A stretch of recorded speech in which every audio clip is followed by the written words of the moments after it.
का असर। किसी छोटे से गांव में एक साधारण सा परिवार रहता था। परिवार में 3 सदस्य थे, पिता मोहनलाल, माँ सुशीला और उनका इकलौता बेटा अर्जुन। मोहनलाल एक मेहनती किसान थे, जबकि सुशीला घर का सारा काम करती थी। अर्जुन स्कूल जाता था और पढ़ाई में भी काफी होशियार था। हालांकि उनके जीवन में कठिनाइयां कम नहीं थी, लेकिन उनका विश्वास और ईश्वर में आस्था उन्हें हमेशा सकारात्मक बनाए रखती थी। अर्जुन के जन्म के कुछ साल बाद ही मोहनलाल की तबीयत बिगड़ने लगी। डॉक्टरों ने बताया कि मोहनलाल को एक गंभीर बीमारी है और इलाज बहुत महंगा है। मोहनलाल ने सारी जिंदगी मेहनत से जी थी, लेकिन इस समय वह इतने कमजोर हो गए थे कि खेतों में काम करना भी मुश्किल हो गया था। उसकी बीमारी ने पूरे परिवार को कठिनाइयों में डाल दिया था। एक दिन मोहनलाल ने अपनी पत्नी सुशीला से कहा, सुशीला, मुझे लगता है कि मैं ज्यादा समय तक नहीं रह पाऊंगी। हमारी हालत बहुत खराब हो चुकी है, खेतों की हालत भी खराब है और इलाज के लिए पैसे भी नहीं है। सुशीला के आंसू रुक नहीं रहे थे, लेकिन उसने कहा, तुम चिंता मत करो मोहनलाल, भगवान पर विश्वास रखो, हम सब ठीक हो जाएंगे। अर्जुन की पढ़ाई और हमारी मेहनत सब कुछ ठीक हो जाएगा। अर्जुन, जो अपनी माँ और पिता की बातें सुन रहा था, बोला, माँ पापा, मुझे विश्वास है कि भगवान हमारी मदद करेंगे। हम सभी को हिम्मत रखनी चाहिए। सुशीला ने अपने बेटे की बातों को सुना और दिल में सोचा, इस छोटे से लड़के की आस्था इतनी मजबूत है, मुझे भी उसी की तरह विश्वास रखना चाहिए। अर्जुन ने प्रतिदिन भगवान से दुआ करना शुरू किया। सुबह और शाम वह अपने छोटे से कमरे में जाकर भगवान से प्रार्थना करता, हे भगवान, मेरे पापा को ठीक कर दो।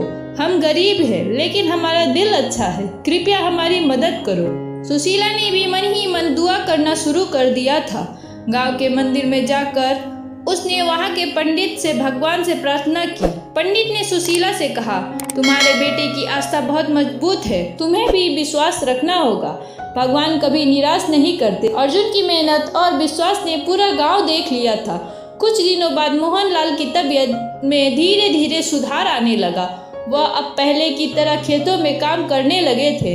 हालांकि बीमारी पूरी तरह से ठीक नहीं हुई थी, लेकिन उनका स्वास्थ्य पहले से बेहतर हो गया था। अब उनका चेहरा भी कुछ हद तक रोशन था। समय के साथ मोहनलाल का स्वास्थ्य और भी बेहतर हुआ। अर्जुन की पढ़ाई भी जोरों से चल रही थी। गांव वाले उन्हें देखकर हैरान थे कि एक छोटा सा बच्चा जो अब तक केवल किताबों में विश्वास करता था, अपने परिवार के लिए इतना कुछ कर रहा था।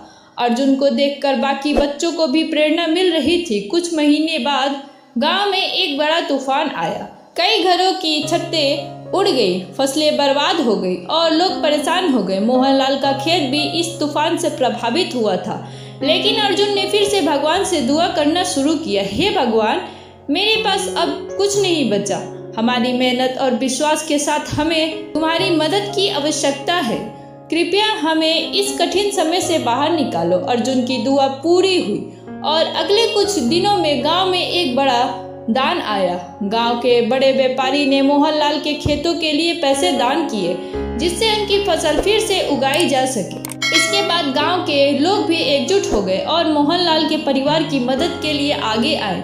समय बीतता गया और मोहनलाल की तबीयत पूरी तरह से ठीक हो गई।